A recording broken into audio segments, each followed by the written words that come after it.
Então é o seguinte, sempre nós vamos ter no nosso horizonte cultural, seja dando aula, seja pregando, ensinando, lendo, captando textos, sempre teremos pelo menos essas duas tentativas de explicar a imagem de Deus.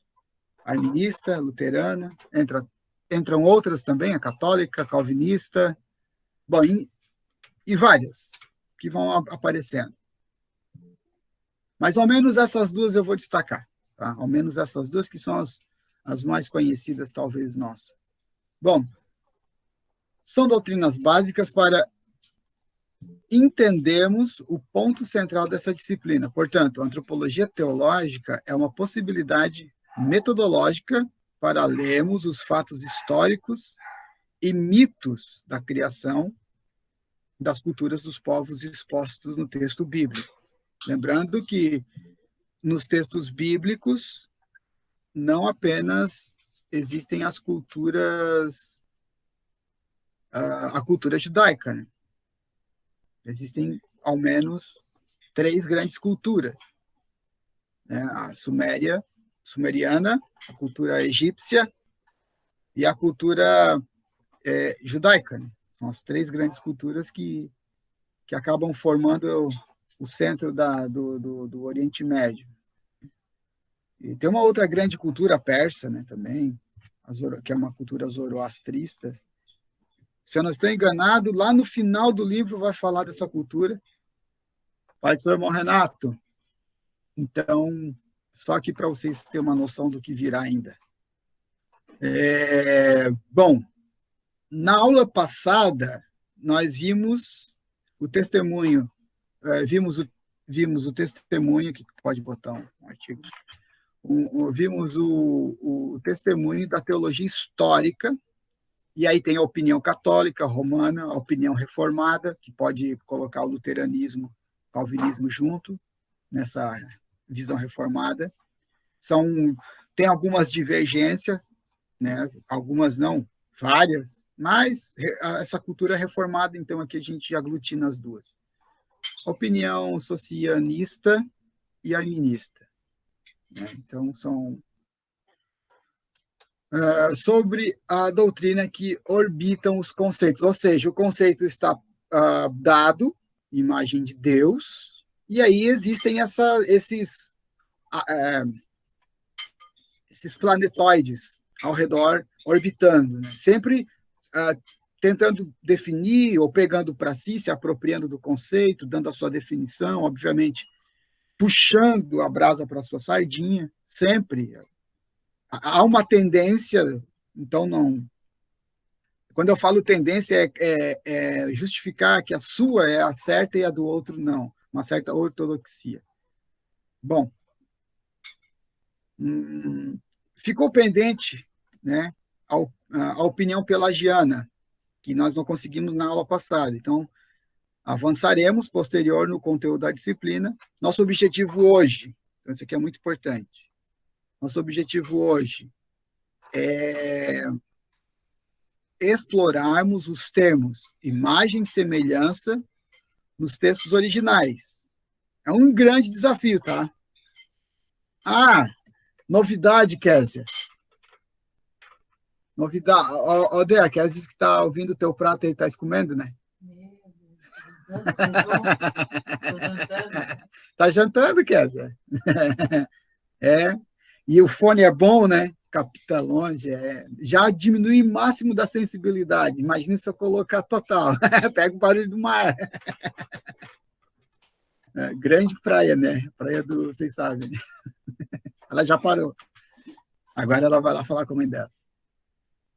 Então, nosso objetivo hoje é explorarmos os termos imagem e semelhança nos textos originais. É uma tentativa. Eu vou expor aqui os textos e nós vamos... Então, é muito bom ter a Bíblia aí já em mãos, né?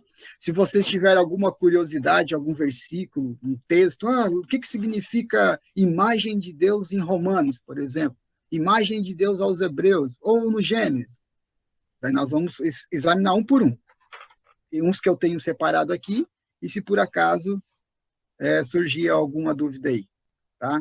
Alguém quiser tirar uma dúvida, aproveita hoje. Então, Bíblia na mão e caneta para anotar também. Deixa eu corrigir isso aqui. Tá.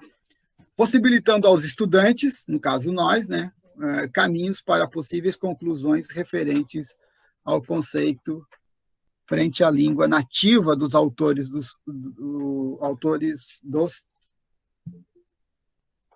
textos. Aqui faltou um D aqui. Tá? Dos textos. Beleza? Então, é o que nós vamos tentar hoje. Nosso objetivo hoje é fazer essa análise.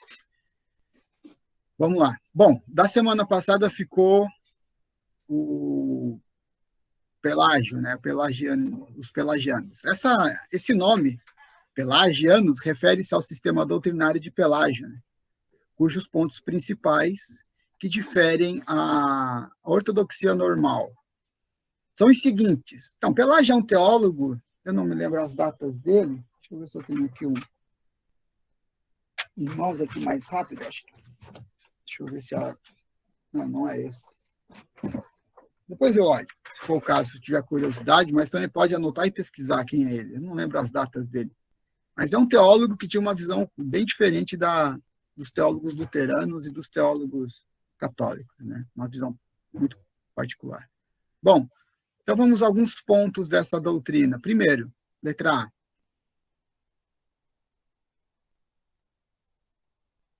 Viver isento do pecado é uma possibilidade humana. Então, Pelágio defendia que o ser humano pode viver sem pecar. Embora isso requeira muita força de vontade em sua natureza básica, depois vai aparecer essa natureza aqui, nós vamos discutir essa natureza mais para frente, apesar da queda. A queda do homem, tá? Faltou um aqui. Queda do homem. Tem a capacidade, apesar da queda, desculpa, não tem nada, é só um. O homem tem a capacidade de vencer o pecado. Bom, essa é um dos pontos de como Pelágio define essa imagem de Deus aplicada ao ser humano. Tá? É isso que nós estamos analisando aqui. Letra B. O homem foi criado à imagem de Deus e, apesar da queda, essa imagem é real e viva. Aqui nós vamos encontrar mais na frente um problema. Então, quer dizer que essa imagem é física? Nós vamos ver isso depois, mas o Pelágio está dizendo que sim. Vamos ver depois. Letra C. A vontade humana sempre foi e continua sendo livre para a escolha do bem. Ou seja, ele também define aqui que existe uma possibilidade de livre-arbítrio. Essa vontade pode rejeitar o mal, portanto, isso está... Portanto, isso está ao alcance do homem, inteiramente a parte da degradação do pecado. Vamos retomar? A vontade humana sempre foi e continua sendo livre para a escolha do bem. Essa vontade pode rejeitar o mal, porquanto isso está ao alcance do homem, inteiramente a parte da degradação do pecado. Bom, o Pelágio, então, está assinalando aqui, ou sublinhando o livre-arbítrio, mas ele faz um adendo, né? Ele continua reafirmando, então um pouco de coerência também na teologia dele, né? O pecado pode ser evitado 100% pelo ser humano. Ele defende que o ser humano pode viver sem pecar. Vamos ver depois. Só um pouquinho. Ô, Paulo! Oi! Desliga o teu microfone, irmão. Oh, desculpa, eu tô dirigindo, foi mal. Isso aí que tá se fazendo é crime, hein? Desliga o microfone aí, senão eu vou ficar surdo. Aí eu fico berrando aqui. Obrigado. Bom, letra D. Não existe tal coisa como o pecado original ou como o pecado herdado. Então, é uma outra parte da teologia do Pelágio que cabe discussão, né? Letra E. Adão não se tornou mortal em face de sua queda no pecado. Olha só, já foi criado como um ser mortal e teria morrido finalmente, mesmo que não tivesse caído no pecado.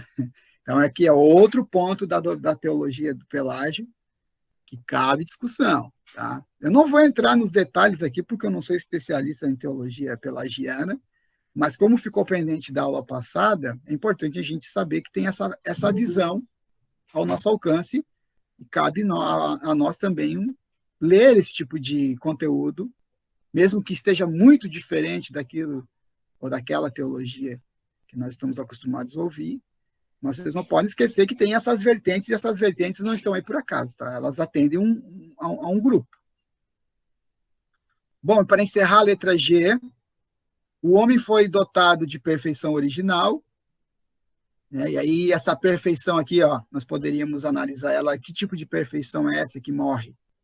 Né? Poderíamos analisar, porque me parece aqui um contraponto, né, na teologia, uma falta de coerência. É claro que tem que analisar do que ele está... Ao que ele se refere quando ele diz perfeição original. Não sei, né?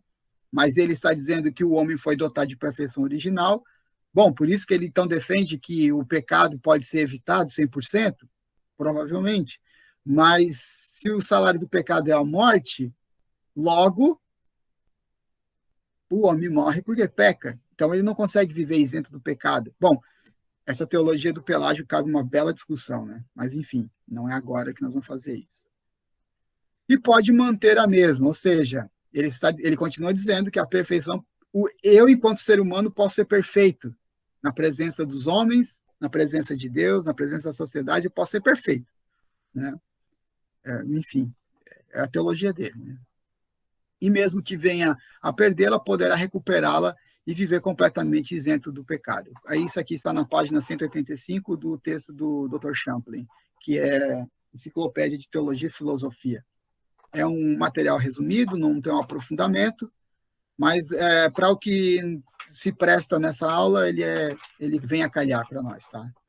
Nós não estamos fazendo aqui um seminário, nem um aprofundamento sobre teologia pelagiana. Apenas ficou essa ponta da semana passada, é importante, né, ressaltar, até porque no momento que vocês forem fazer um bacharel em teologia, vocês vão visitar essas doutrinas, aí com aprofundamento. Vai ter aula só sobre isso. Tá? Aí vem um especialista na área, talvez, e vai ter mais fôlego essas discussões. Colocar essas teologias numa mesa e tentar fazer elas ou num tabuleiro de xadrez e ver como que elas se comportam em confronto, intelectualmente falando. É bem legal. Eu acho que isso vale a pena nós dedicar um pouco mais de tempo em outro momento e ler livros, procurar saber um pouco mais sobre essa teologia, porque são teologias que estiveram e vão continuar estando entre as discussões na igreja. Então, sempre... Não, olha, não é difícil... É que vocês estão na minha esquerda hoje, né? Não é difícil encontrar um irmão dentro da igreja defendendo que nós somos perfeitos. Não é difícil. Eu já vi, não vou dizer que é um santo, dizer que ele hoje é igual um anjo. Santo dos santos, como diz aquele louvor, a fumaça não esconde. Espera aí, né? Espera aí, tem alguma coisa aí que não está fechando na teologia cristã, mas tudo bem. Né? Tudo bem. Como diz um irmão, é assim que tu acredita? Então tá bom, seja feliz. Não vou discutir contigo. Mas cabe uma reflexão, certo? Bom, terminologia. Bom, essa parte das doutrinas, então, ficou para da semana passada. Tchau. Até aqui, alguma pergunta, alguma colocação sobre essa que ficou da semana passada? Surgiu alguma dúvida ou acréscimo? Fiquem à vontade para falar. Só abram o microfone e falam.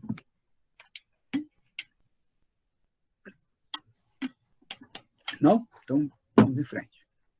Que atrás vem gente. Vamos lá. Bom, na semana passada o Cleito fez uma pergunta e eu disse a ele que a pergunta seria respondida hoje e eu vou fazer uma vírgula na minha resposta e vou dizer, provavelmente será mais confundida do que respondida, porque quando se trata de língua nativa, cabe interpretação. Então, nós vamos tentar aqui responder, né? Porque se eu não estou equivocado, a tua pergunta foi sobre Tá, mas o que significa a imagem de Deus? É isso, né?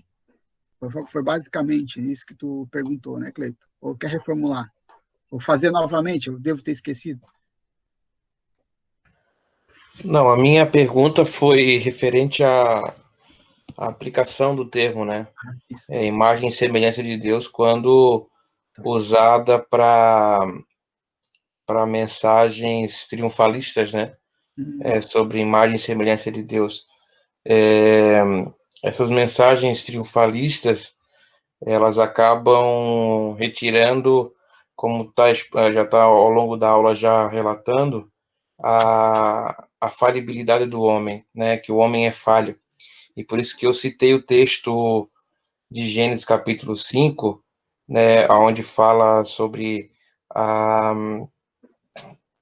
quando Adão e Eva geraram, agora não lembro mais o nome do filho ali, mas é só abrir o texto ali que a gente já encontra, aonde a Bíblia fala que esse filho foi gerado à imagem e semelhança de Adão e Eva, então adquirindo as características falhas deles como seres humanos, entende? Após o pecado. Então essa era a minha pergunta, né?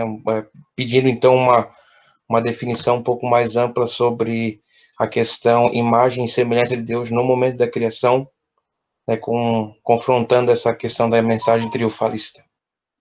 Perfeito. Agora sim, agora cristalizou. De fato, era a aplicabilidade, né?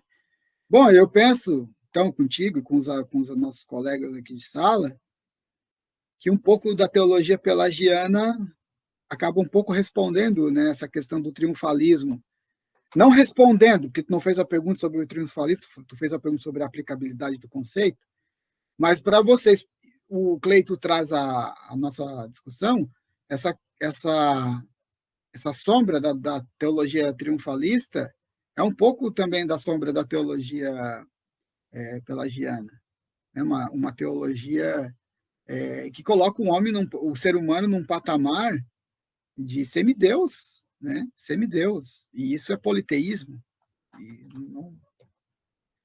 não está de acordo com aquilo que nós entendemos por uma teologia ortodoxa, né? Mas, enfim, vamos tentar, então, fazer essa... Eu não sei se eu separei esse texto, mas a gente pode examinar o Gênesis 5, podemos examinar, tá? Bom, imagem. O irmão Robson, me ajuda aí com as páginas, tá?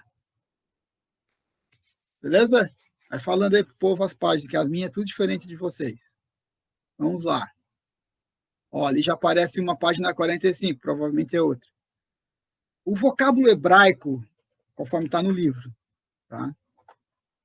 Corresponde à imagem.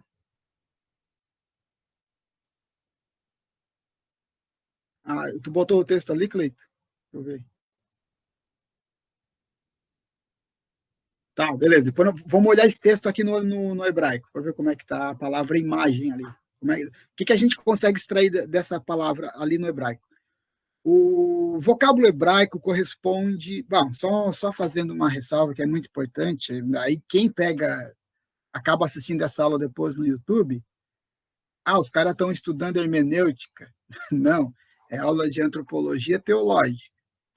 Antropologia é cultura, né? Vai estudar a cultura do povo. E a linguagem, a escrita, é parte da cultura, né?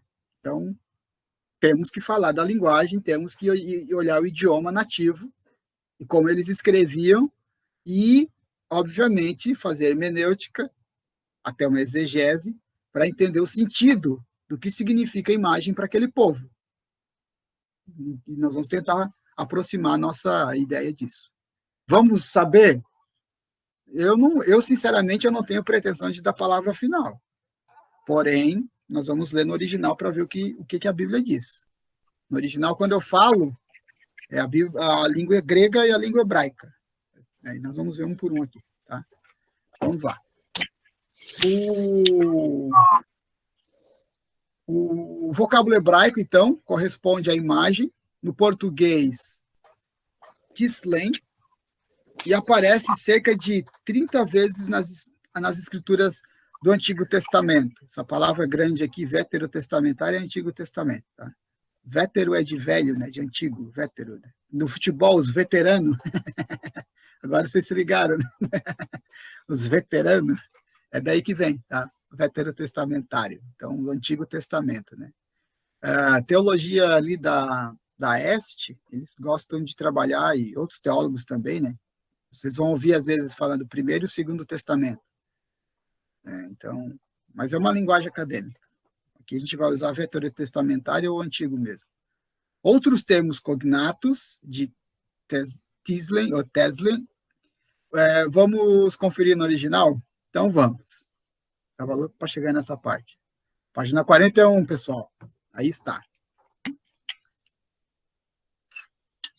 O primeiro texto que nós vamos observar é Isaías 40, 19 e 20. No hebraico, a palavra imagem.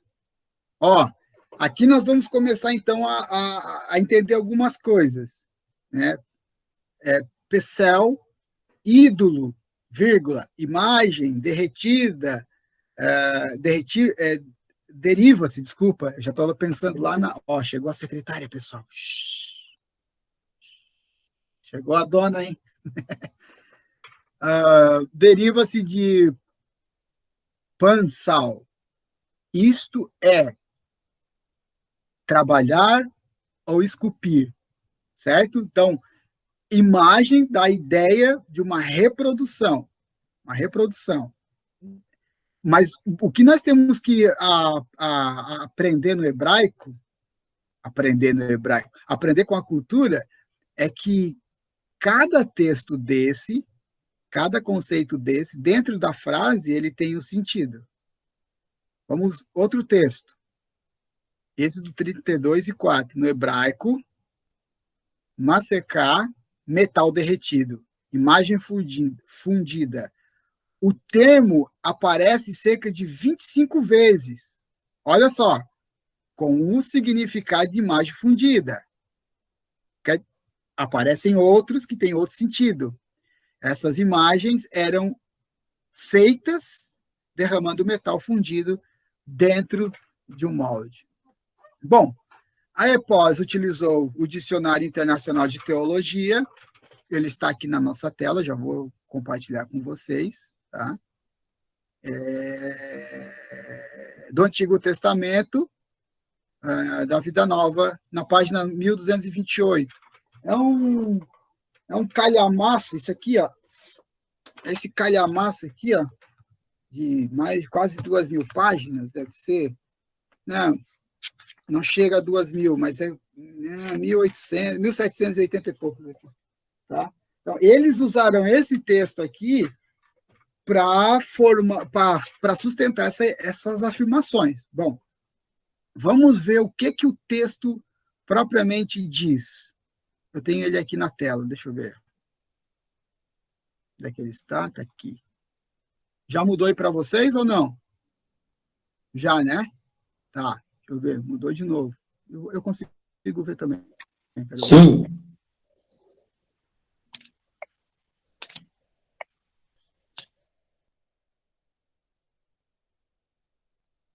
Que tem aqui na tela. No cabo, né? Tá, vocês estão vendo, né? Beleza, eu também estou vendo o que vocês estão vendo agora, eu não estava vendo. Deixa eu aumentar aqui, ó. Então, a referência que a Refidim usa é essa, certo? Ó. Aceitar como raiz de imagem. Bom, vamos lá. A palavra empregada 16 vezes. Aqui já tem outro idioma, porque o hebraico, né, a língua hebraica, ela é uma junção de idiomas, de culturas. O acadiano, o aramaico, a própria língua fenícia. Então, se juntou as culturas e formou, então, esse idioma. Né? Não é uma língua... Não existe isso na antropologia, dizer que existe cultura pura, não existe. Aqui está a prova. Né? Então, são 16 vezes que aparece. O aramaico é usado de forma semelhante em Daniel 2 e 3. Deixa eu tossir aqui.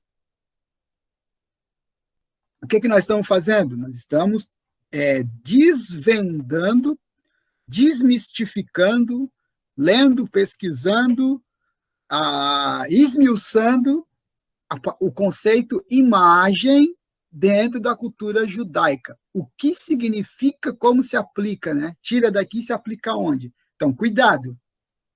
Aparece 16 vezes se referindo à imagem, uma estátua, uma coisa que foi forjada, formada, construída. Então, tem que respeitar onde ela aparece no texto. Já vou mostrar isso na prática para vocês. Mas vamos com um pouquinho de teoria para depois ir na prática. Bom, o aramaico é usado de forma semelhante em Daniel 2 e 3, certo? Basicamente, a palavra se refere a uma representação, uma semelhança.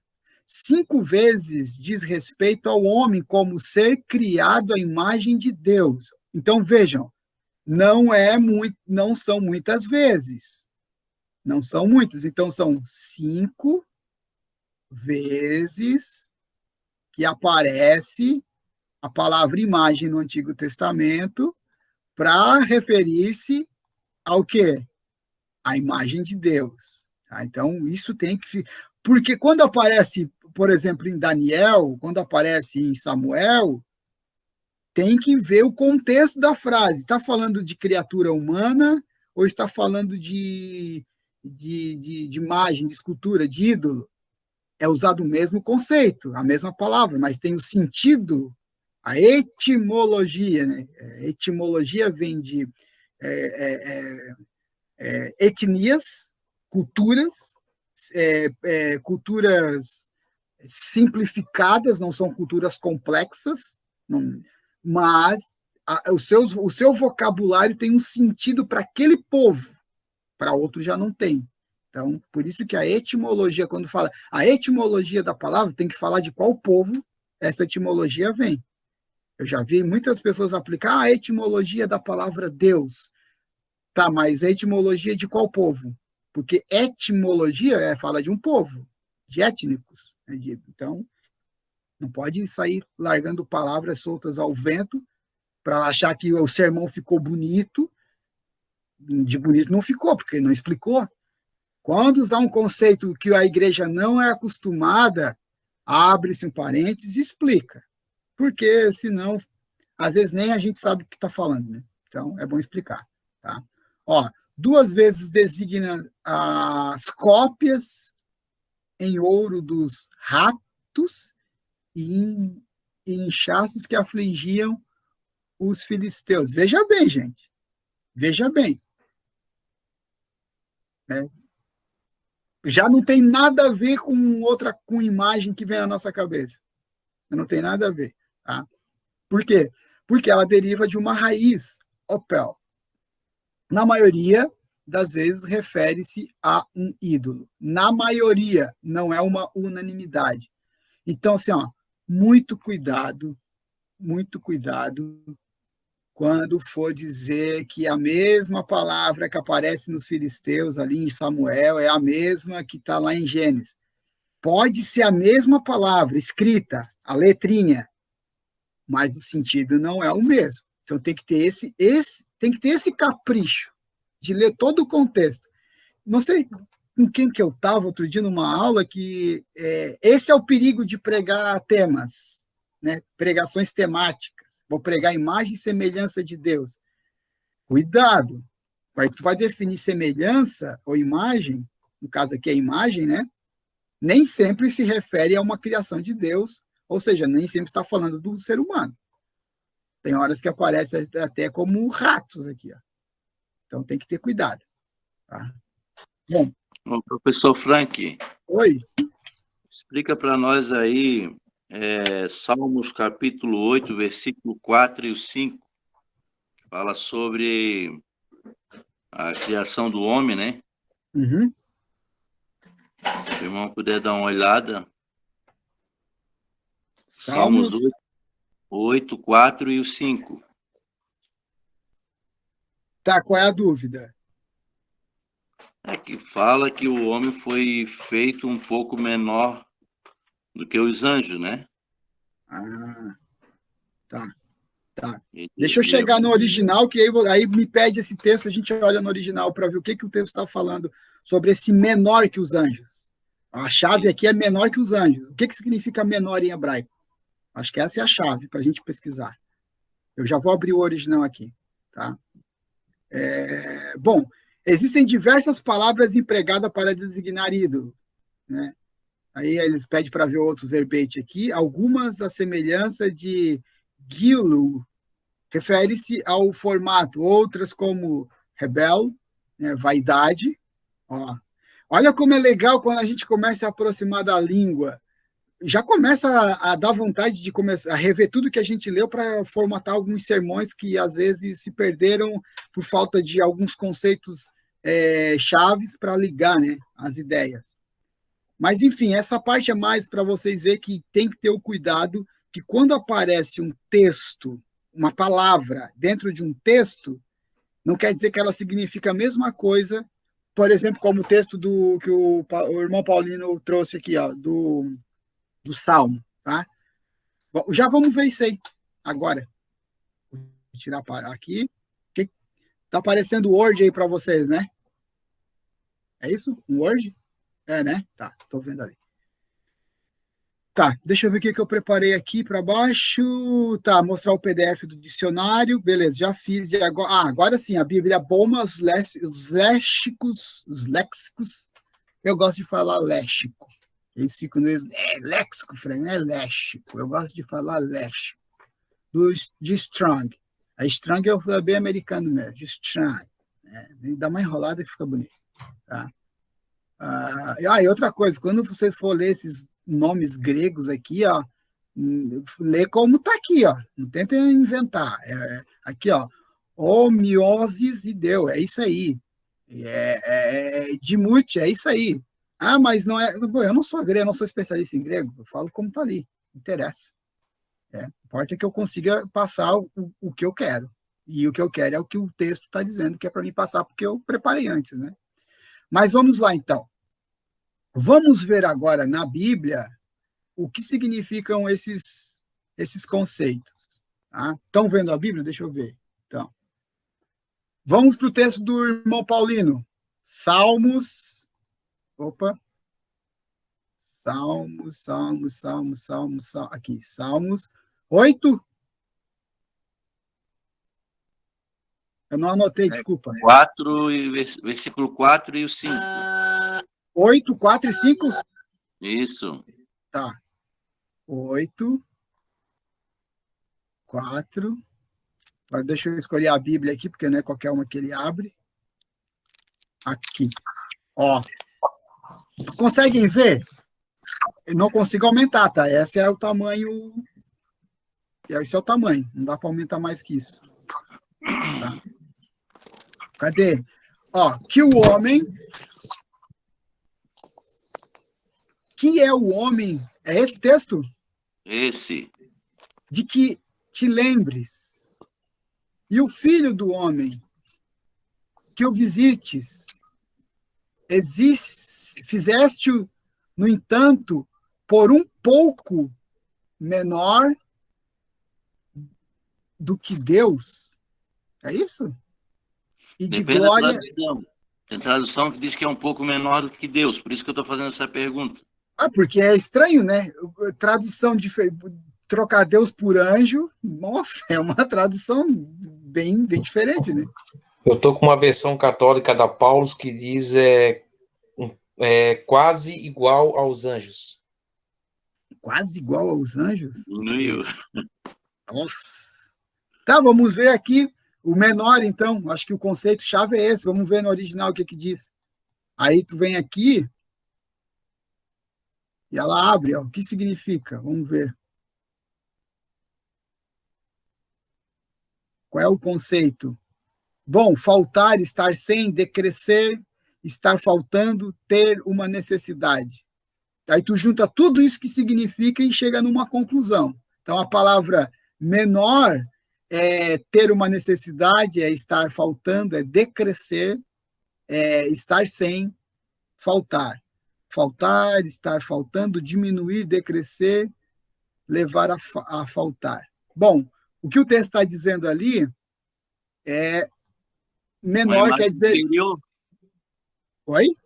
Uma imagem inferior. Exato. Sim. Agora, eu não sei qual é a tua pergunta exatamente. Não, que aqui fala, né, nós estamos estudando sobre imagem. Sim. Não podemos achar que a imagem é literal. Nós vamos ver mais um pouquinho para frente isso aí. Aqui o texto está falando que o homem foi criado um pouco menor do que Deus, vamos dizer que é Deus. Então, essa imagem não pode ser como você se olhar no espelho e refletir o que tu estás olhando, certo? Sim. Então, essa imagem, vamos dizer que ela fica um pouco diferente. Ela não é realmente a imagem de Deus, o Todo-Poderoso. Tá, beleza. Isso aí nós vamos... Tá, agora entendi. Tu já conseguiu ler até o final do texto, do livro? Eles tentam responder isso aí no final do livro aqui. Eu não sei se eles conseguiram. Mas vamos ver junto. Bom, mas... que o texto diz aqui, que o ser humano ele teve um privilégio de ser a coroa da glória de toda a criação e comandar, certo?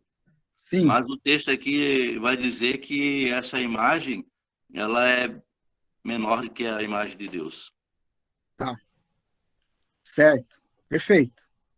E, bom, nós vimos aqui na Bíblia, no hebraico, que sim, tem um outro sentido aqui, deixa eu ver o que é isso aqui. Não, isso aqui é outra coisa. Aqui, menor, né? Por um pouco, vamos ver, por um pouco, o que significa por um pouco? Aqui define melhor, Pequenez, pequeno, muito pouco, só um pouquinho. Então, vejam, no hebraico, quando ele está falando de um pouco, ele está dizendo só um pouco mesmo, né? Dentro de um pouco, quase, só, dificilmente, rapidamente, por um pouco, rapidamente, pouco valor.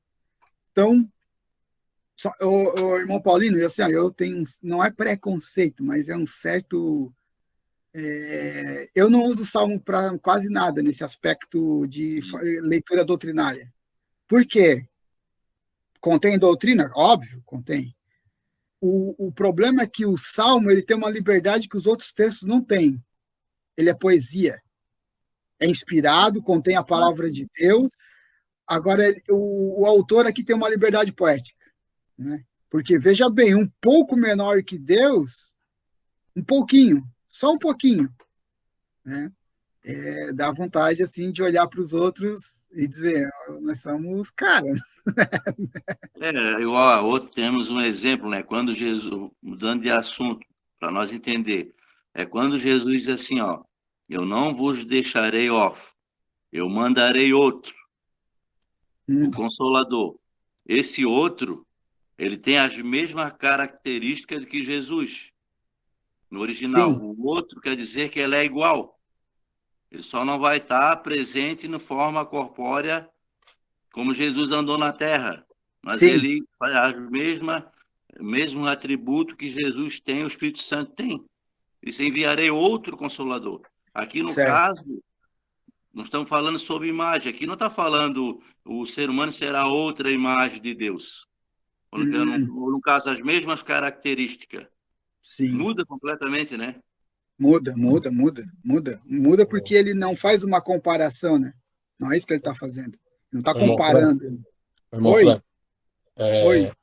Perdoa aí, eu me intrometi. Não, capaz. Vai ter, irmão Paulino. Por isso que esse estudo, na verdade, e essas pesquisas, a gente tem que tomar muito cuidado aonde lê, na verdade, as tradições, né, a Bíblia, né? A pentecostal, ela fala sobre de estudo, né, a Bíblia de estudo pentecostal, ela fala sobre os anjos. Sobre os anjos, esse menor do que os anjos, se encaixa, até dá para aceitar, né? Agora, um pouco menor do que Deus, então por isso que a gente tem que cuidar aonde que lê, que é para poder ter um entendimento, né? Porque muitas das vezes, se tu for pegar uma Bíblia igual essa daí, a pouco menor que Deus, não tem nem comparação, né? E esse um pouco menor atribui naquilo que Deus deixou ao homem como domínio da terra, né? Na terra, na verdade, né? Esse privilégio que Deus deu para o homem, né? Essa é uma realidade, é uma verdade. Pelo menos eu aprendi assim, né? E é o que dá a entender, na verdade, né? Até porque se nós lermos o restante do texto, olha o que ele fala. Pouco menor do que Deus, e de glória, e de honra, o coroaste, deste-lhes domínio sobre as obras, isso aqui é doutrina pura, né? Da tua mão, e sob seus pés, tudo lhe puseste, ovelha e boi. Então, qual é a nossa aula passada? O que a imagem de Deus o fez para dominar sobre. E o salmista está aqui falando, né? Agora, o que me chama a atenção nisso tudo não é a doutrina, mas a substituição aqui de Deus e anjos. Isso aqui me chamou muita atenção. Eu até confesso que eu nunca tinha visto isso. Né? Por exemplo, tem um texto da NVI que não é bom ler quando ela chama a Ana de mulher vadia, a NVI. E as outras dizem que é uma mulher dada ao vinho, né? Sim. Se tu lê esse texto numa igreja brasileira, meu Deus, dá polêmica. E com toda a razão, tá? É um texto que, de certa forma, ele está mostrando a violência que Ana sofreu. E foi isso exatamente, esse pré-julgamento que o sacerdote fez dela. Mas tu trazer isso para o português e ler isso dentro do contexto de culto, não cabe. Daí vamos pegar uma outra tradução, né? Mas o irmão Paulino levantou aqui baita de uma problemática, a substituição de Deus e anjos. Isso aqui é fantástico. Fantástico isso aqui. Eu gosto dessas coisas. Isso aqui nos leva a ter cuidado, né? Por isso que nós cristãos nós temos que ter não só uma Bíblia, né? E cuidar da Bíblia que a gente compra e que a gente pesquisa para poder preparar uma mensagem, para poder evangelizar e levar para a pessoa aqui, o conteúdo certo, na verdade. Né? Quando eu falei aqui dali porque eu li o resto do capítulo, né? Aí a gente entende que é sobre o domínio terreno, na verdade, né? Então voltamos também um pouquinho, né, para não crucificar a revista atualizada, que é essa versão que eu estou usando, que o Salmo, ele tem essa liberdade. Sim. Ele tem essa liberdade. Tem uma área da pesquisa, epistemologia. Quando tu vai estudar a ciência, como que ela cria o conhecimento, é a mesma coisa que nós estamos fazendo aqui. Como que cria esse conhecimento de Deus? Bom, na poesia não tem como, ele está delirando, né? Ele pode delirar, ele pode falar. Claro que o tradutor poderia ter botado ali menor que os anjos, ficava mais coerente, né? Mas, claro, um pouco menor que Deus, olha, eu sou quem então? Eu sou quem? O Thor? Na verdade, confunde porque se pega um novo convertido, pega uma Bíblia dessa Meu Deus, eu estou quase Deus. Dá problema. É igual aquela entrevista lá que o irmão deu, né? Do Oséias, vocês lembram? Lembra? Irmão Frank, a gente não poderia considerar também porque na Bíblia fala que nós somos co-herdeiros, né? A partir do momento que a gente aceita Jesus Cristo como nosso Salvador, né? Então, se nós somos co-herdeiros, nós temos os mesmos direitos, né? Mesmos direitos que Jesus Cristo tem como herdeiro de Deus. Mas não temos a divindade, né? Isso nos deixa muito próximo, né, de Deus, mas nunca vamos ser divinos. Sim. Não, óbvio, essa é uma recordação que a gente não pode esquecer, né? Cordeiro é uma coisa, ser Deus é outra, né? Então, mas, bom, vamos avançar, porque senão a gente vai ficar aqui até nós rasgar essa coisa aqui. O Wagner colocou ali uma coisa importante no chat, ele colocou coisa importante. Nós vamos falar um pouquinho dessa tradução depois. A Septuaginta, a antiga tradução grega do Antigo Testamento, traduz por anjos a palavra hebraica com o sentido de Deus. Aí é outro problema, né? É outro problema.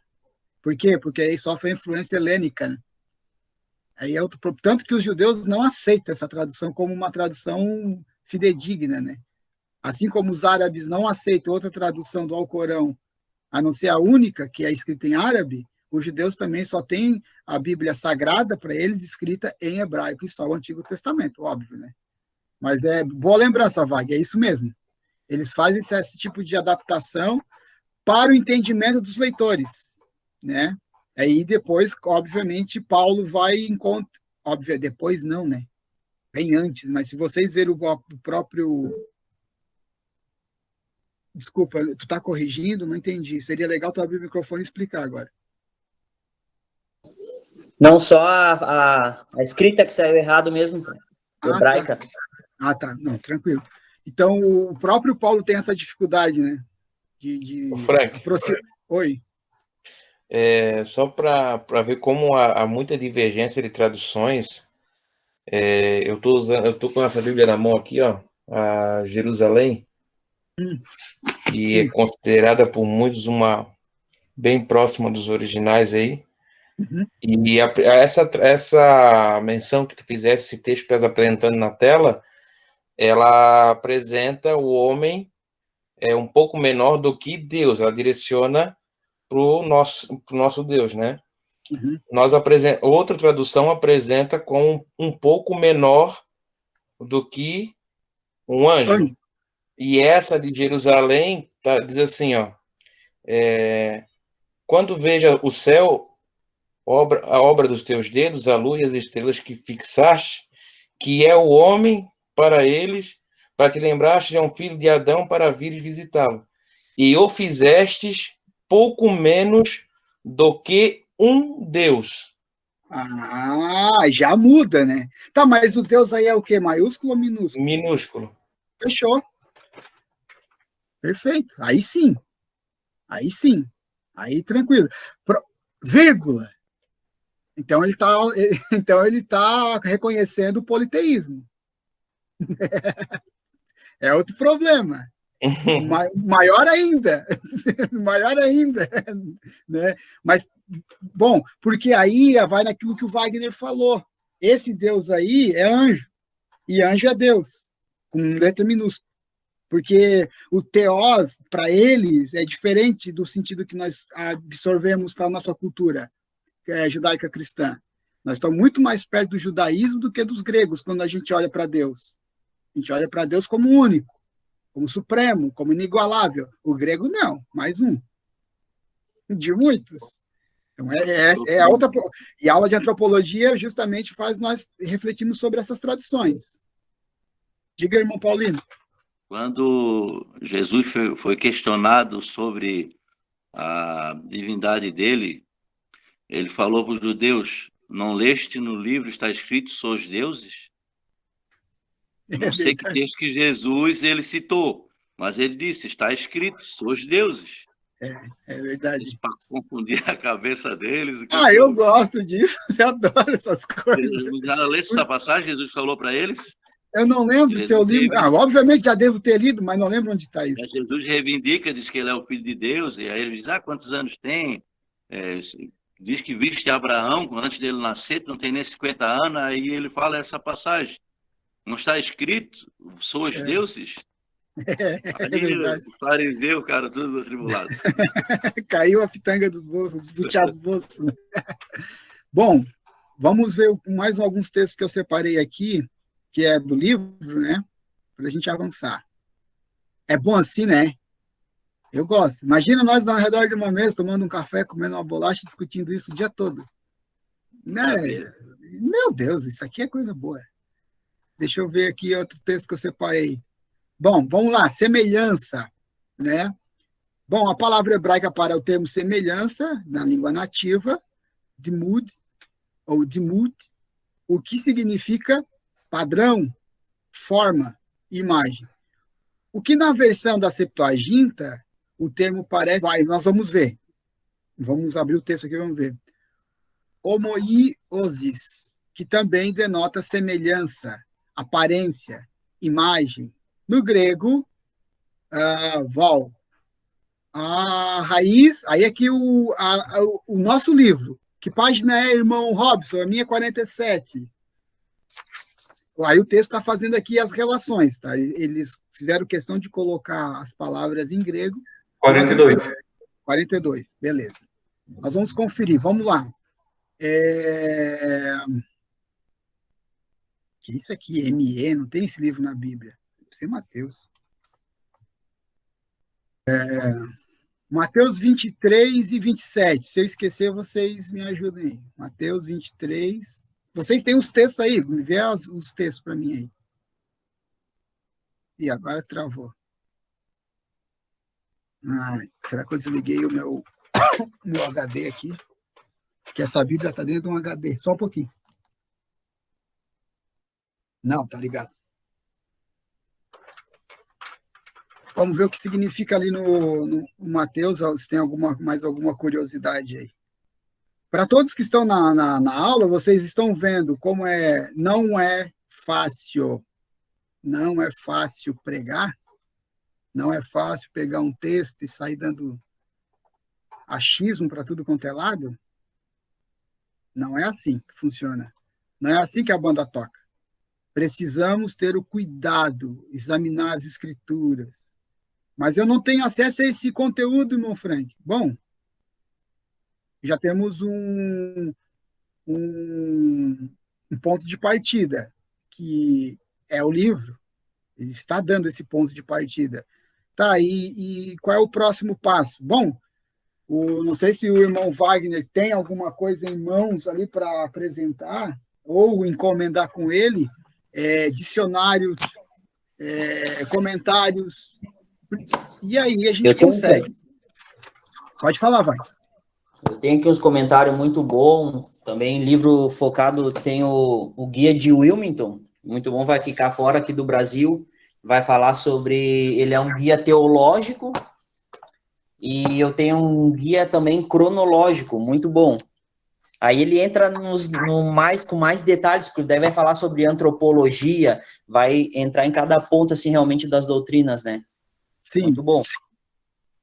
E alguma coisa de gramática tens? Como, por exemplo, o dicionário Vini, alguma coisa semelhante?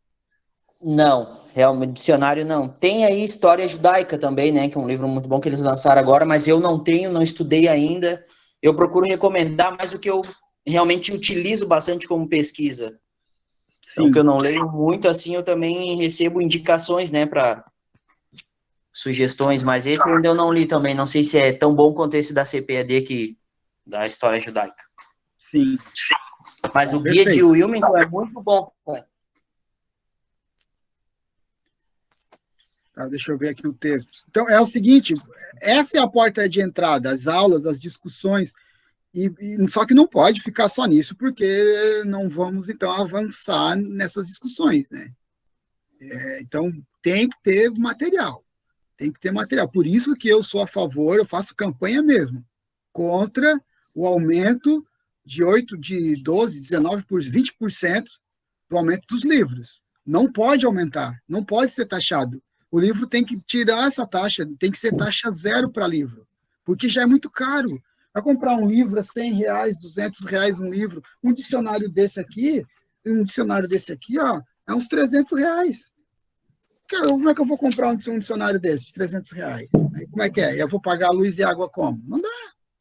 Então não pode aumentar a taxa sobre os livros. Então eu faço campanha mesmo. Não quero que aumente a taxa, porque é muito caro. É muito caro. 27, né? 23 e 27, é isso de Mateus? Estão vendo aí? Vamos lá. Ai de vós, escribas, fariseus, hipócritas. Eita glória! Porque sois semelhantes. Vamos ver. O que o nosso livro traz ali como semelhante? Bom, ele traz vários significados, né? Homoió. Vamos ver o que diz no grego mesmo aqui. Vós sois semelhantes. Vamos ver. E aí Jesus aplica isso a um objeto, né? Semelhantes a um sepulcro. Ou aos sepulcros caiados. Ó, uma mensagem boa para pregar. Vamos ver. Ó, semelhante no grego, só que essa aqui não é a última definição, essa é a primeira. Nós vamos até aquela última que está no nosso livro. Ó, para o grego, paramoiazo, ser como? Não ser diferente. Vamos aprofundar. Ó, mais um passo. Como? Mais um. Aí nós chegamos no termo que está no nosso livro, ó. Como, similar, parecido, correspondente a algo. Aí eu gosto dessa definição aqui, ó. Como ou isto é, correspondente a algo. Então, quando Jesus está falando que os 27 de Mateus, ai de vós, escribas e fariseus, hipócritas, e aí ele vai, aí o povo, como assim? Do que ele está falando? Não estou entendendo. Por quê? Vocês são como? São semelhantes, iguais. Não, é isso que ele está falando, é como, né?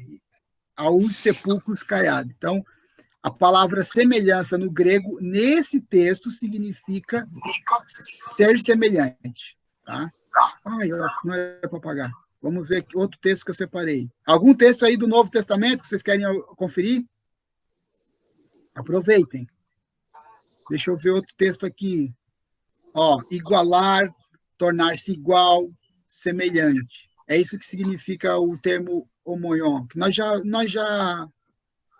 vimos ali no original. Vamos ver outro texto? Deixa eu ver aqui. Bom, Mateus 26 e 73. Deixa eu ver aqui, Mateus 26. Algum texto aí, gente? Ih, coisa errada aqui. Ô, Frank. Diga. Eu tenho uma visão aqui, talvez um pouco diferente nesses dois textos, na questão de imagem e semelhança. Posso compartilhar aqui? Claro. Então, olha só, para mim a imagem de Deus tem muito a ver com aquele contexto histórico ali, porque antigamente os imperadores, eles ordenavam a colocação de estátuas, certo? E bustos deles em pontos remotos do seu império. Esses símbolos declaravam que aquelas áreas, elas estavam sob o domínio daquele imperador, estavam sob o seu reinado, o seu poder. Então, de acordo com essa interpretação, Deus colocou a humanidade como um símbolo vivo dele próprio na Terra, para representar o seu reino e domínio. Daí aquela expressão domine sobre tudo, sobre os peixes, sobre as aves. Então, para mim, biblicamente, a imagem de Deus no homem seria essa moral, essa habilidade, essa capacidade intelectual. E a semelhança, para mim, a expressão conforme a nossa imagem e semelhança, para mim chama atenção para uma figura de linguagem, porque Jesus disse em João capítulo 4 e 24 que Deus é espírito. Logo, não tem como, se Deus é espírito, não pode haver uma imagem e semelhança física. Sim, sim. Então, respeitando que a Bíblia interpreta a Bíblia também, né? Eu entendo imagem e semelhança dessa forma. É simples, mas é a forma que eu entendo, biblicamente. Mas essa versão, essa tua explicação é o final do texto que eu preparei. Aí nós vamos nas duas formas de ver, a moral e a natural. Nós já vamos chegar lá. Tá? Mas é isso mesmo. Não é simples, não. Isso é complexo, meu irmão. Não existe nada simples na teologia. Não tem simples. Simples é não estudar. Para os incrédulos, cuja inteligência, o Deus deste mundo, obcecou, é isso, a tal ponto que não percebem a luz do Evangelho, onde resplandece a glória de Cristo, que é a imagem de Deus. Segundo aos Coríntios 4:4. O Cleito compartilhou aqui no chat. Perfeito. Tu quer que eu veja esse texto? É isso, Cleito? Tá bom, já vou ver. Deixa eu ver aqui esse de 73. Aproximando-nos ali, disseram, Pedro, és também um deles, porque o teu modo de falar o denuncia. Bom, ele como... modo de falar. Não sei por que esse texto está separado aqui, mas, bom, vamos em frente. 26:73, a semelhança, o modo de falar, né? A expressão não é apenas a questão da imagem, né? É isso que o texto está dizendo. Tá, vamos no último, então, vamos ver esse do Cleito para nós avançarmos, porque agora que eu vi o horário, meu Deus, já 9 horas. Tá, deixa eu ver. Segundo Coríntios 4:4, é isso? Não. Deixa eu ver aqui no chat. 4:4 de 2 aos Coríntios. Vamos ver, 2 aos Coríntios. 4 e 4. Vamos ver a Bíblia. Revista atualizada, vai abrir. 2 aos Coríntios 4:4. Vamos ver. A imagem de Deus aqui. Vamos ver o que significa a imagem nesse contexto. É isso, né, Cleiton? Tá. Figura, semelhança, imagem das coisas celestiais. Usado da semelhança moral. Aí nós vamos onde o Wagner já levantou a lebre, porque é a finaleira da aula. Usado na semelhança moral dos homens renovados com Deus. Então, aqui tem que sofrer uma metanoia. Não é o homem normal. Não é o homem natural, nós vamos ver depois, né? É o homem convertido. Então, é o homem... E aqui vem a questão dessa antropologia teológica. Aí entra a teologia justamente porque esse homem é transformado segundo a tradição cristã. Então, a imagem do Filho de Deus também significa isso, a qual os verdadeiros cristãos são transformados. É semelhante não somente o corpo celestial, mas também o estado da mente, que é mais santo e abençoado, que Cristo possui. Então, veja, essa definição de imagem no Novo Testamento, ela tem esse... Só deixa eu tossir aqui. Ela tem esse teor teológico carregado de explicações, porque é a pena de Paulo que está escrevendo, né? Ele escolheu o termo eikon, que significa o quê? Quando aplicado na frase. Eu fico com essa parte 1 a 2.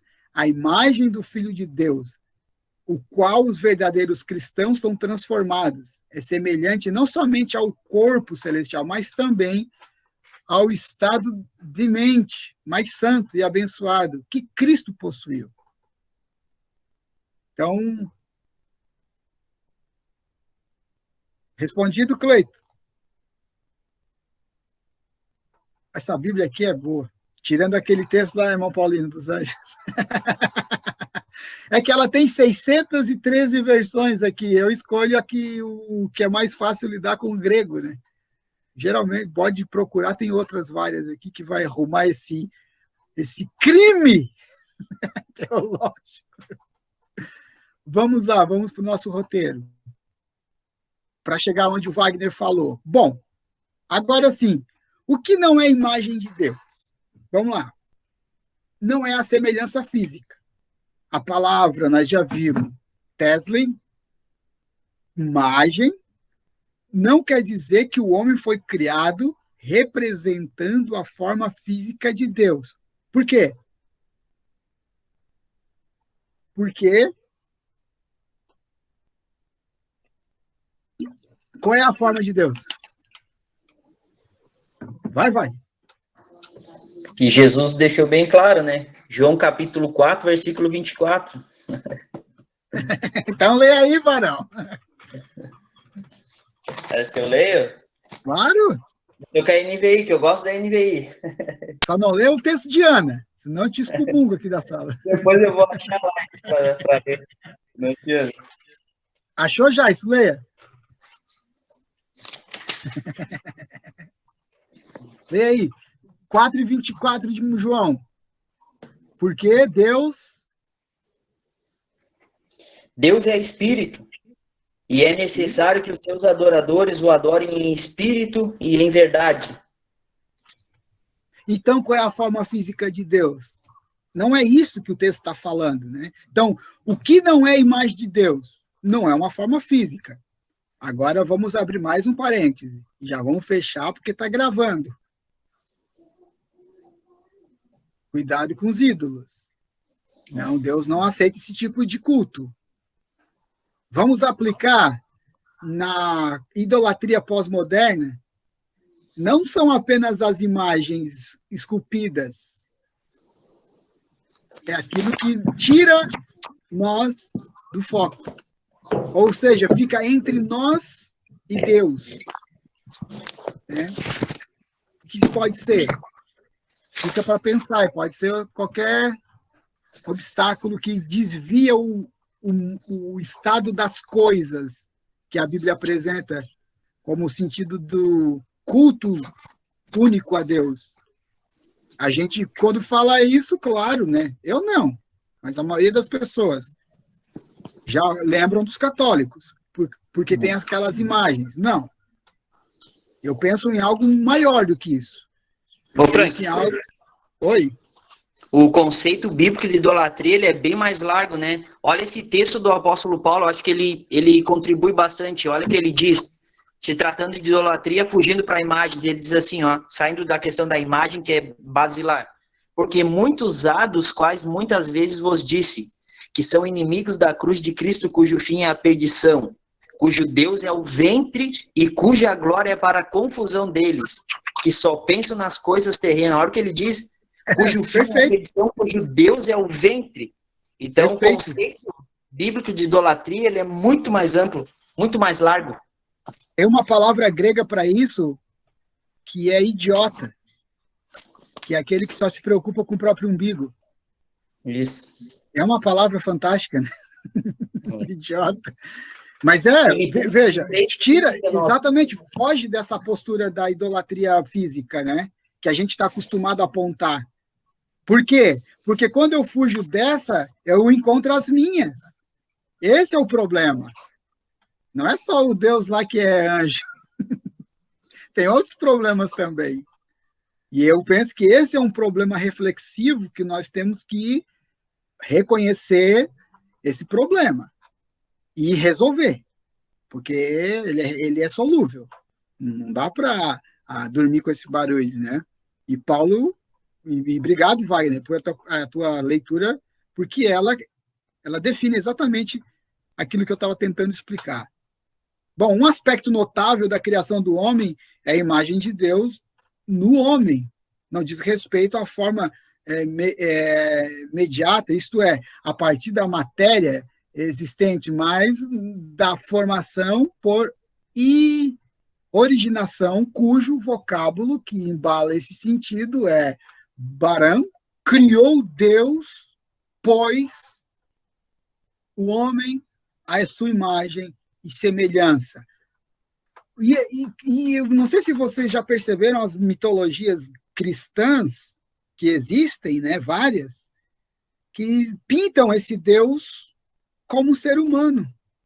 E o Sócrates, uma vez, fez uma pergunta para um escultor na Grécia.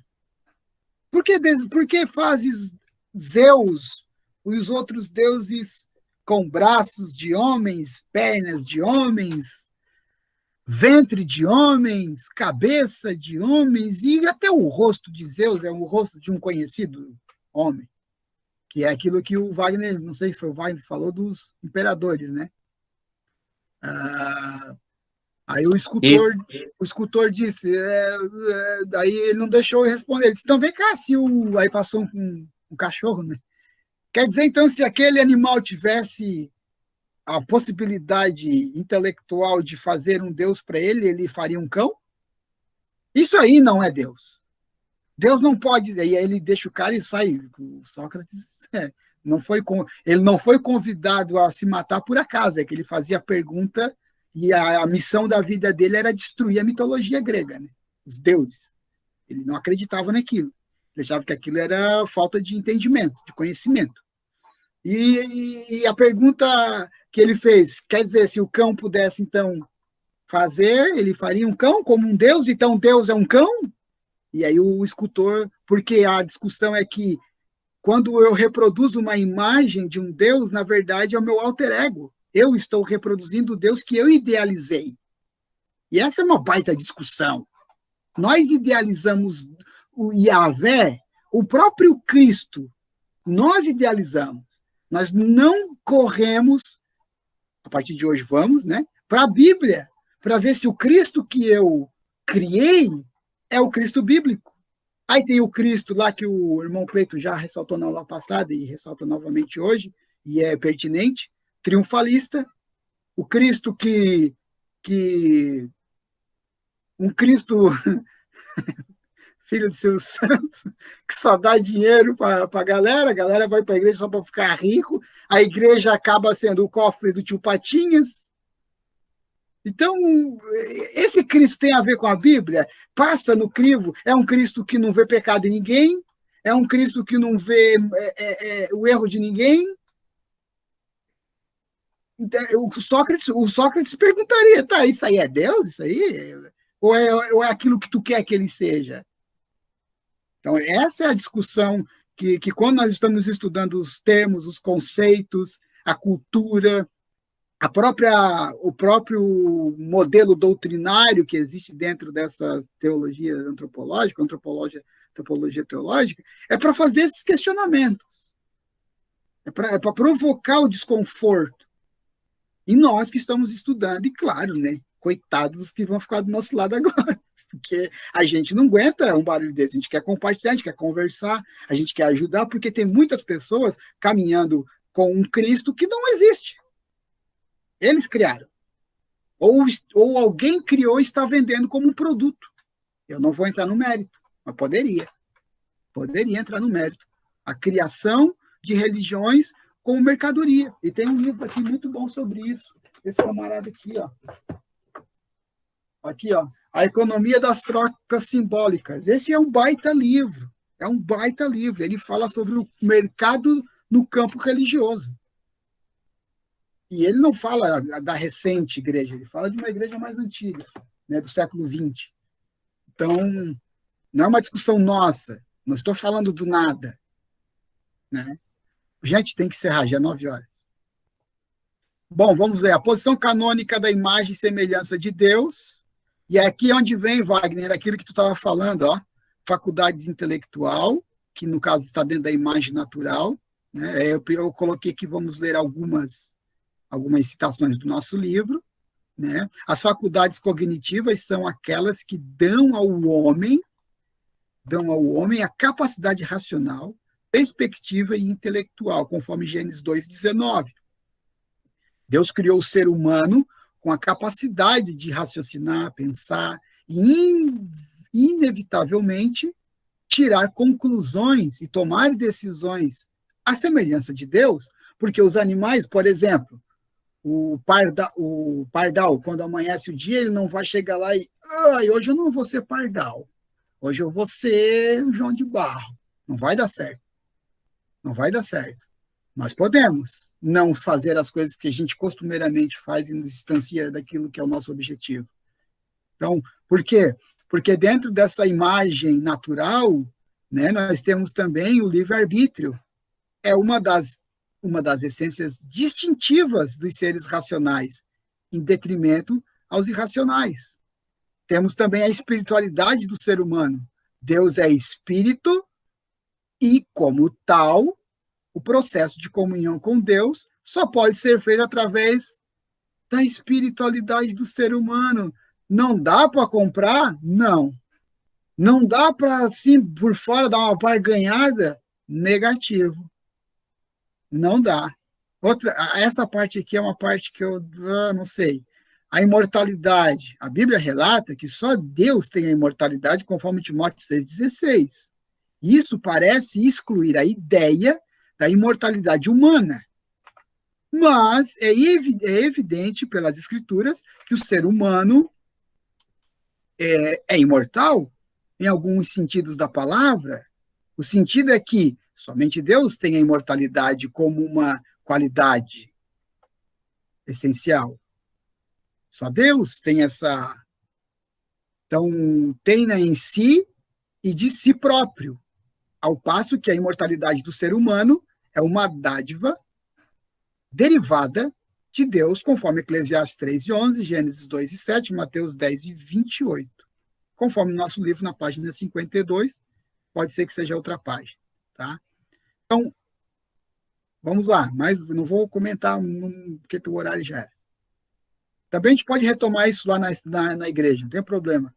Né? Vão assim para a aula presencial, com espírito de debate, para a gente conversar bastante sobre isso, tá? Essas coisas são muito importantes para a nossa vida espiritual. O domínio sobre a criação inferior. Nem todos os teólogos estão de acordo com esse ponto. A interpretação dos que discordam é que o domínio sobre a criação inferior é um ofício concedido ao ser humano e não parte integrante da imagem. Ou seja, que ele faz a distinção, alguns teólogos, a imagem é uma coisa, ser humano é outra. Passa a ser imagem em um momento, e isso é uma visão cristã, né? A partir da conversão. Não vou entrar no mérito, porque não é essa discussão aqui. Deus, porém, menciona a criação do ser humano, a imagem divina, e o domínio do ser humano sobre a criação inferior em conexão direta, conforme Gênesis 26. Olha o Salmo aqui, ô, irmão Paulino, ó. Salmo 8 aqui de novo, ó, atravessado aqui, ó. Eu sabia que eu tinha lido alguma coisa hoje sobre Salmo. Tá aí, ó. Ô, irmão Frank. Oi. Fazer mais um texto aí. A Bíblia fala que Deus criou o homem à imagem e semelhança. Daí ele perde esse primeiro contato com Deus, ele peca, ele cai. Eu quero ler um texto aqui que fala sobre as duas situações. Que diz, ó, Isaías 43, o verso 1. Mas agora assim diz o Senhor, que te criou, criação, ó Jacó, e que te formou, ó Israel. Não temas, porque eu te remi, chamei-te pelo teu nome, tu és meu. Então, no princípio, Deus fez o homem, criou. E depois ele forma. Ele está falando aqui que ele criou a Jacó, mas formou a Israel. Perfeito. O que aconteceu com o Jacó? Ele teve que entrar no Vale de Jaboque, ficar manco, aprender para ele ter uma formação. Eu vou dizer que Israel é um crente convertido e Jacó é um ímpio. Então, há uma formação. Então, nessa imagem, o homem caiu, pecou, perdeu a imagem. Mas, através de Jesus Cristo, nós vamos entender que Deus está nos formando. Exato. Esse é o princípio ativo da teologia cristã. Tem que passar por isso. Tem que passar por esse momento de transformação, é isso mesmo. Metanoia. Transformação. Muda. Conversão, né? Muda. Metanoia. Muda tudo. Exatamente. E o exemplo que o senhor traz que o Marcos vai dizer assim, ó, que ide ao mundo pregar o evangelho a toda criatura. Sim. Aquele que crê, for batizado, será salvo. Aí deixa de ser criatura, e se torna o quê? Filho. Exato. A mudança de Jacó para Israel. É uma formação, né? Isso, aí o senhor faz um espelhamento, né, histórico e doutrinário e teológico, né? Tem um exemplo antigo para isso que eu estou defendendo enquanto cristão. Porque alguém pode dizer assim, mas isso aí é coisa de vocês. Não, dá uma olhada aqui nos patriarcas, como que a coisa aconteceu. É necessário esse Val de Jaboque, porque não é apenas um local geográfico, ele é simbólico, ele aponta para algo maior. Ele é maior do que um encontro, ele é maior que uma mudança. Ele é o desígnio de uma nação. Ele é a identidade primeira de um povo. O povo de Israel o foi porque Jacó deixou de ser. Senão não aconteceria. Detalhe, né? A palavra conformado vem do conceito hebraico coxo, manco. Sim. Para ver como as coisas estão conectadas. Não foi mais o mesmo, mudou, né? Exato. Jacó ficou lá no vale. Exatamente. Portanto, quando ele chega diante de Esaú, ele se prostra 7 vezes. O número 7 é um número que é finito, né? Então, independente de quantas vezes precisasse se prostrar diante de Esaú, até ele ver o semblante de Esaú diferente, ele ia se prostrar, porque ele já era Israel, ele já estava humilhado, ele já estava pronto para receber o perdão do irmão. E outra coisa, né? O que ele viu, né? O que aconteceu, nada ia mudar a realidade dele a partir daquele encontro. Foi para... Eu estava dando aula outro dia aqui para as escolas e eu perguntei a alguns personagens sagrados para a tradição judaica que eles queriam que eu falasse. E, claro, eu dei uma provocada e eles, então conta a história de Jacó para nós, professor. Ah, a história de Jacó é fantástica, porque ela não é apenas a história de uma pessoa sagrada, mas ela é a história também de um objeto sagrado, que é a pedra do concerto, que é o travesseiro de Jacó, e só entre nós. Essa pedra, ela está no Museu da Escócia, mas no dia que a Rainha Elizabeth foi ao trono, em 53, essa pedra foi colocada debaixo do trono dela, simbolizando a pedra do concerto. Ou seja, é claro que provavelmente não é a mesma pedra, mas remete à pedra do concerto da nação israelita, que deixou de ser uma tribo e passou a ser uma nação. Então, aí, claro, no ensino religioso, eu não uso essa linguagem que eu uso aqui com vocês, é uma linguagem totalmente diferente, e aí eu começo a contar a história para eles e trago esses atravessamentos políticos, que faz parte, né, da aula, e eu ensino para eles a questão moral. Não existe uma reforma, um conceito moral, não existe uma mudança moral sem sacrifício. Nós nascemos com essa tendência, mas precisa-se, então, de uma metanoia, né? De uma conversão, de uma mudança. Gente, o papo tá bom, mas o tempo foi embora. Tá?